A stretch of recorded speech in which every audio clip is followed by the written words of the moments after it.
Welcome to another edition of Carnivore Bites. I'm your host, Jeff Sherman, along with the esteemed Dr. Eric Lopkin. And Dr. Lopkin, we'd be remiss if it's right in front of us, is the Iran shooting down a drone. And then I don't know if you know, I'm sure you probably do, that the president of China, the ambassador, whatever, of China, was in Iran last week uh, giving a message from Trump, and that's when they blew up the Japanese tanker. It's sort of so-called their reply. What's going on? Trump is not an interventionist, but I don't know. What do you think, Dr. Lopkin? Yeah, Iran has gotten very aggressive lately. There's been evidence that, remember, even though we pulled out of the Iran nuclear deal, they still had this deal with European countries. And there's evidence now that they've What's that? completely been ignoring it. Oh well, the deal. Let's wait. Let's take one step back. Um, we don't have a press. We don't have a functioning press. Obama was asleep at the switch, or maybe even complicit. Let's just call a spade a spade. It's true. And now you've got the European nations. Remember, they didn't want the US to pull out of this deal in the first place. They're going, Because they're well, limp. we need more evidence that Iran blew up the tanker. Really? Both Donald Trump and Adam Schiff have come out and said, "Oh, we've seen the evidence. Iran blew up the tanker." If you can get these two to agree on anything, it's probably true. They would not agree that the Earth is round. Right. But our Yeah. European allies, oh, well, we don't know, because Europe is falling apart. They don't Europe. want, they Okay, so would, let me just give you a little history lesson. And it's true. You may think it's convoluted. Trump, France ceased being a viable, strong country after the trauma of World War One, and maybe rightfully so. They lost like 1.5 million men. It was carnage beyond belief. People sent to the slaughter willy nilly. England, it was World War One and World War Two, the horrors of that, but also what happened after their socialist agenda, and the rest of Europe. So no sense of the history lesson, but Europe, I think they've ceased to be a viable entity. Your thoughts, Dr. Love? they re, Militarily and economically. well, militarily, they haven't been much of anything since World War II. They've been depending on the US for defense. Economically, Let they're me throw one falling little thing. apart. One little thing. Let me just throw. Let me. I'm sorry. Let me throw one little thing. England was viable until maybe the 70s, and then they just went like with the Falklands War. That was their swan song. Goodbye, goodbye, goodbye. So overall, I agree with you. I'm not nitpicking. Go ahead. Yeah. Economically, they're falling apart because they never really recovered from the Great Recession. And there was some great analysis on CNBC, I believe yesterday, where they were talking about the fact that Europe has no potential for growth because they are so in the hole from their socialist policies. They cannot grow economically without completely obliterating their society.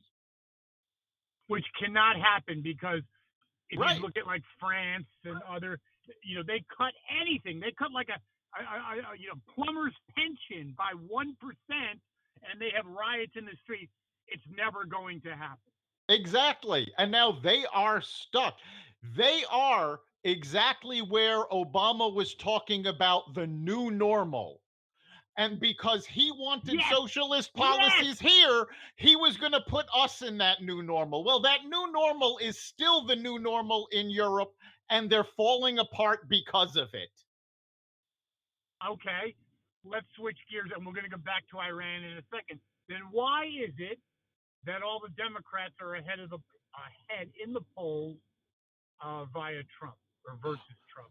Well, realistically, these are the same polls that predicted Hillary was going to win in a landslide. They're not talking to Trump's base.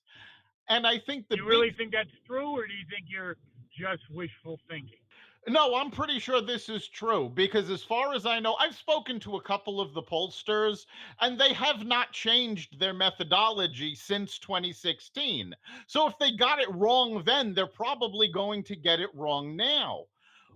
Also, take a Well, look at the pictures and the video from the campaign stops. All of these Democrats, they've got these nice little crowds. Trump kicked off his campaign yesterday in Florida and had people lined up to get in 2 days before the event. The place was packed. actually, it's reminiscent of the Stones in their heyday. He had over 100,000 people he could have had. Joe Biden had like 500. Right. I think it's cause for concern. I'm not as scientific as you. I am more emotionally based, sociology based.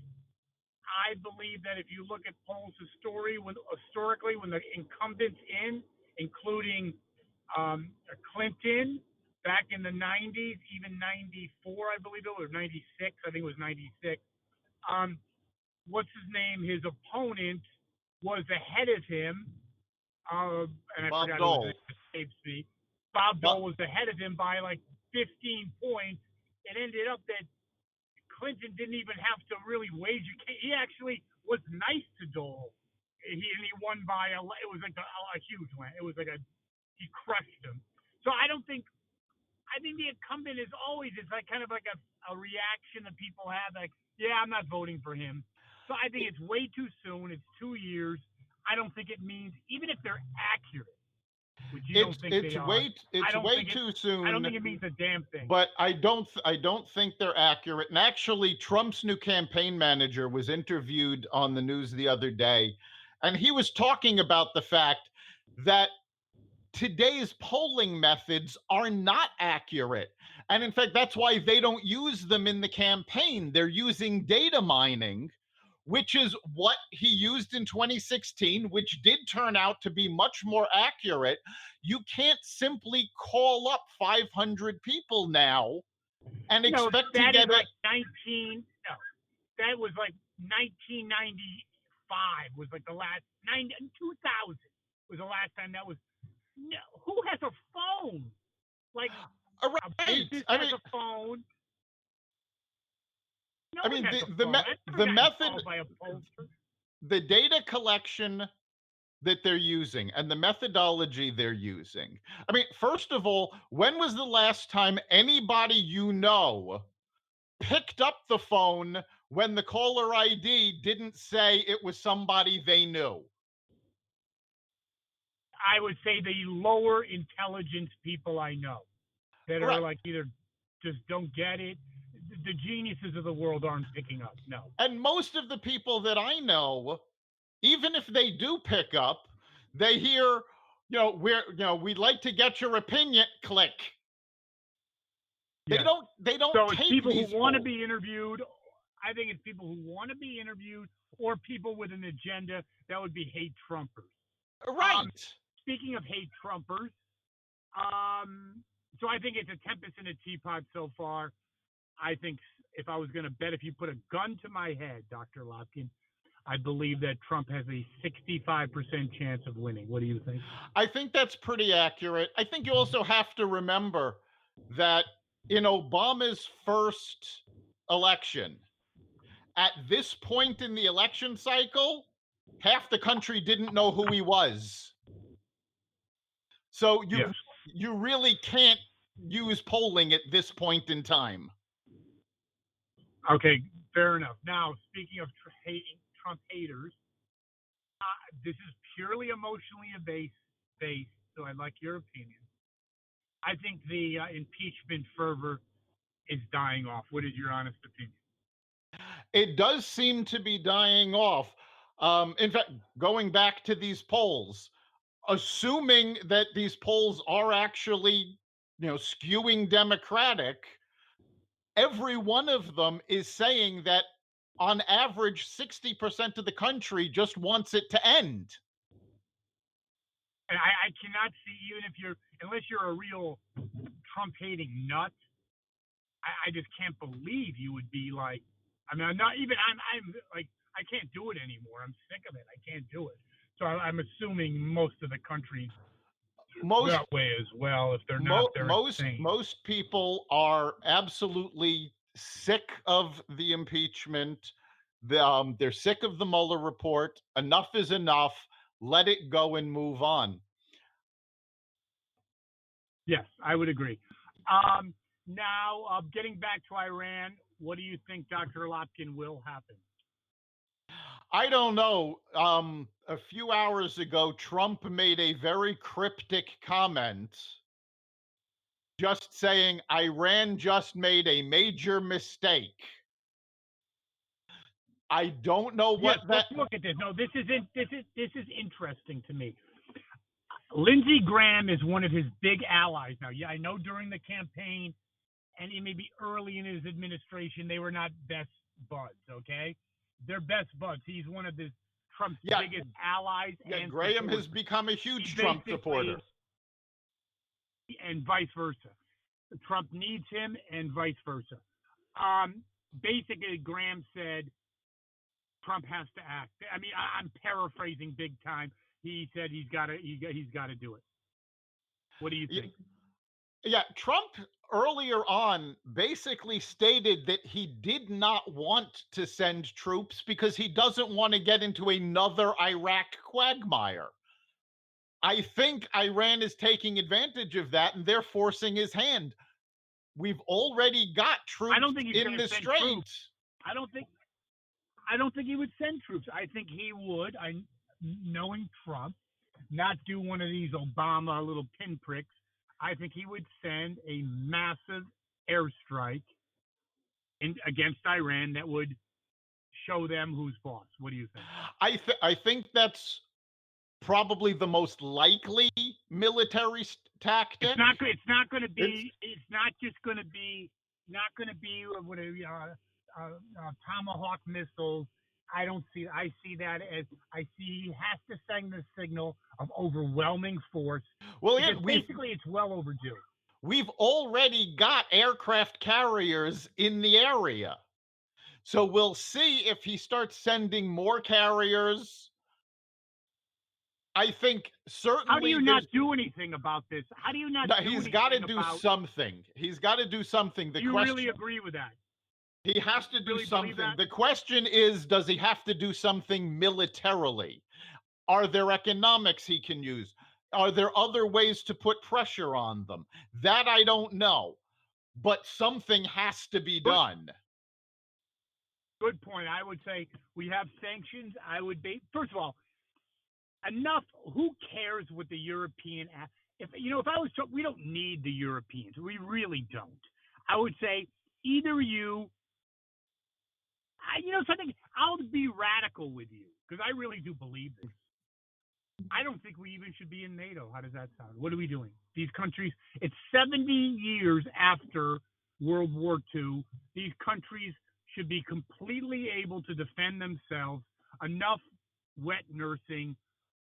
I would say, listen, you need to have major sanctions against Iran, or we're going to rethink the whole alliance. Yeah, I think they need to use that as a bargaining tool. Something else, during the Obama administration and prior to that, America was basically what we would call a swing oil producer. We made enough oil, to swing somebody else's decision, but not much more. Now we're a major oil producer. We actually outproduce. Yes, we outproduce OPEC. So now Iran's oil, the Middle Eastern oil, is not a factor in our decisions. Thank God for that. Wait a second. How overdue was that? How stupid. Decades. It was decades overdue. God, what, so we're kowtowing to these animals getting involved in these stupid, idiotic wars for nothing. All these young boys and girls dying for literally nothing for no real reason. It was the old entrenched state, incompetent idiots. Am I not correct? Well, that was a big part of it. There was more. During the Obama administration, the technology was developed to start drilling in the Permian where oil wasn't as easy to get. Now that we have that technology, of course, Obama didn't want to use it. Obama was trying to fight against it. Trump said, go ahead, use it. That's what boosted us into the number one position. So prior to Obama, we had other reasons. We didn't have the technology to get to the oil we have. Now, all of those excuses are off the table. Very good. So, what happens, last question, politically to Trump if he does launch the airstrike? It depends on how successful it is. If it's quick and precise, it'll work in his favor.